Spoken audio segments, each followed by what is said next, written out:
Di video kali ini kita akan membahas One Piece chapter 1045.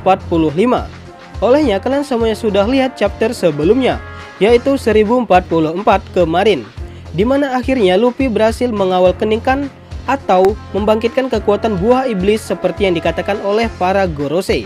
Karena saat itu terjadi, Luffy akan bisa meningkatkan kekuatan tubuh karetnya dan akan memiliki lebih kebebasan menggunakan kemampuan tersebut. Kekuatan yang paling konyol dan paling mengerikan di dunia ini. Karena saat awakening, usernya akan menjadi sangat Nika, sang penguasa kemampuan buah iblis Mythical Zoan, Hito-Hitonomi model Nika, yang mana di awal kemunculan dikatakan sebagai buah iblis Gomu-Gomu no Mi, karena memang identitas asli buah iblis ini sengaja disembunyikan oleh pemerintah dunia. Bahkan jika ada yang membahas, kemungkinan yang membahasnya akan dilenyapkan atau dihilangkan. Seperti yang dikatakan Kusu saat dia dipenjara karena konsekuensi telah gagal mengawal dan mengamankan buah iblis spesial tersebut. Dan kita juga tahu ternyata fakta sebenarnya Zack yang mendapatkan buah iblis itu dengan cara mencurinya dari pengawal Kusu. Dan kemudian jika kita kembali ke chapter pertama One Piece, momen keterkejutan Zack saat mengetahui jika buah Gomu-Gomu no Mi yang kini kita tahu nama aslinya adalah Hito-Hitonomi model Nika telah dimakan tanpa sengaja oleh Luffy. Dan jika kita juga mengingat momen mengharukan saat Zack akan menolong Luffy dan kehilangan lengan kirinya, semua itu menurutku ternyata tidak sia-sia. Yang pertama adalah untuk menyelamatkan Luffy yang telah memakan buah iblis yang paling spesial. Yang kedua, membuat sebuah pertaruhan untuk hal yang kemungkinan sudah diperkirakan akan terjadi di era baru atau era Luffy saat ini. Zack sepertinya sudah tahu jika buah Gomu-Gomu ini sangatlah spesial, karena memang nama aslinya sengaja disembunyikan atau dirahasiakan. Entah dia mendapatkan informasi itu sendiri atau memang sebuah pesan khusus dari seorang yang kemungkinan besar adalah kapten, yaitu Golden D. Roger, seorang yang pernah ke pulau terakhir lautan Tel dan menemukan One Piece, serta nampaknya mengetahui cerita tentang Joy Boy yang kemungkinan besar tertulis dan tercatat di sana. Joy Boy sepertinya sudah bisa dipastikan adalah sang God Nika pada masanya, yang dikenal sebagai prajurit kebebasan. Dia akan selalu membawa senyuman dan menawarkan kebebasan kepada semua orang. Karena itulah nampaknya seperti yang dikatakan Neptune yang dikatakan kepada Nico Robin di tempat manusia ikan, jika Joy Boy pernah membuat janji dengan Poseidon terdahulu.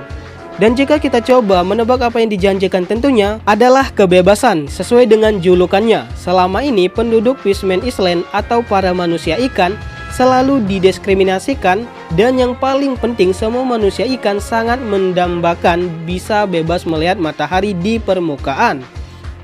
Melihat matahari langsung, bukan matahari yang dibagi dari akar pohon Hawa yang mencapai pulau manusia ikan.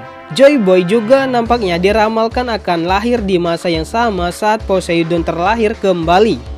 Dan itu mengapa Kozuki Toki juga membuat sebuah ramalan jika 20 tahun setelah malam abadi atau tragedi pembakaran kastil Kozuki Oden, 9 bayangan akan membawa sebuah matahari cemerlang. Atau sang pajar 9 bayangan tentunya adalah para Jaya, dan sang pajar tentunya saja kapten tercinta kita, yaitu adalah Monkey D. Luffy. Kemudian Joy Boy nampaknya akan terlahir di masa yang sama dengan lahirnya Poseidon yang baru, dan Poseidon yang baru adalah Shirahoshi. Dan sama seperti Joy Boy dan Poseidon yang pernah membuat janji bersama Luffy, dan Shirahoshi juga melakukannya. Luffy berjanji untuk melihat taman hutan laut tempat di mana ibunya dimakamkan, dan janji itu sudah dipenuhi. Apakah nantinya janji Joy Boy yang belum terpenuhi akan diwujudkan Luffy? Karena saat itu Luffy adalah Joy Boy yang baru, sang pajar dengan kekuatan sang God Nika. Dan kembali ke pembahasan, jika semua yang Zack lakukan untuk mengamankan Gomu-Gomu no Mi atau Hito-Hitonomi model Nika telah sukses dan berhasil berada di tangan orang yang tepat.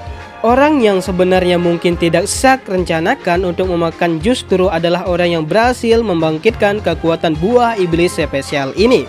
Karena kini Luffy telah menjadi Joy Boy seperti yang dikatakan oleh para Gorosei, Buah iblis Zoan ini punya pemikiran sendiri. Itulah mengapa mungkin alasan tersendiri hingga sampai Luffy memakan tanpa sengaja. Selain warnanya yang menarik, mungkin buah iblis ini seperti ada aura sehingga Luffy tertarik untuk memakannya. Karena Luffy ini bukan anak sembarangan, karena di dalam namanya tersemat nama D. Karena dia adalah salah satu keturunan penyandang nama D. Bahkan latar belakang keluarganya bukan sembarangan. Kakeknya adalah legenda yang disebut hero dalam angkatan laut. Sedangkan ayahnya adalah orang yang paling dicari atau diburu oleh pemerintah dunia. Dan jika kita lihat Luffy ini yang pertama, dia adalah penyandang nama D.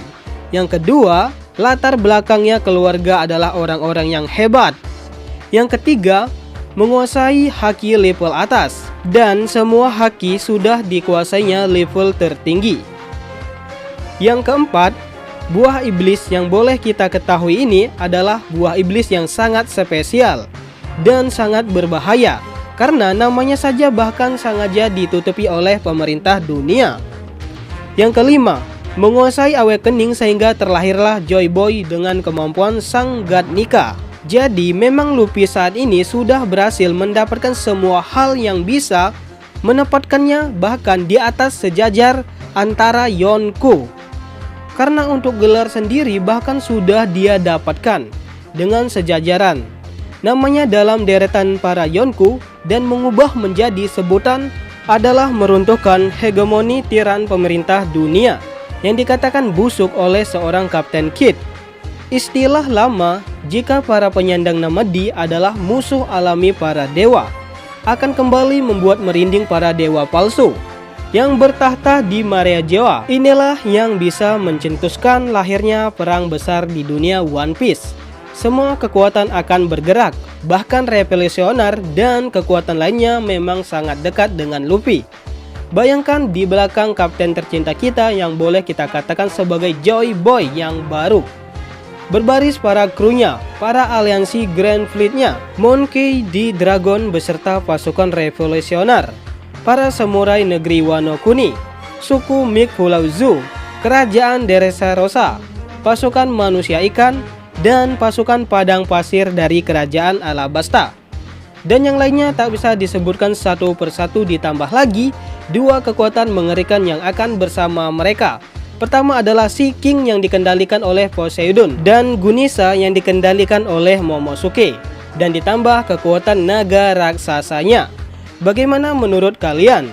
Perang besar akan terjadi, dan inilah alasan foto Luffy, Sarushi, dan juga Pipi dipegang oleh Insama. Dan yang terakhir, pertaruhan besar yang Akagami no Shake lakukan kini terbayar lunas dengan lahirnya Joy Boy baru dalam diri kapten tercinta kita, yaitu adalah Monkey D. Luffy.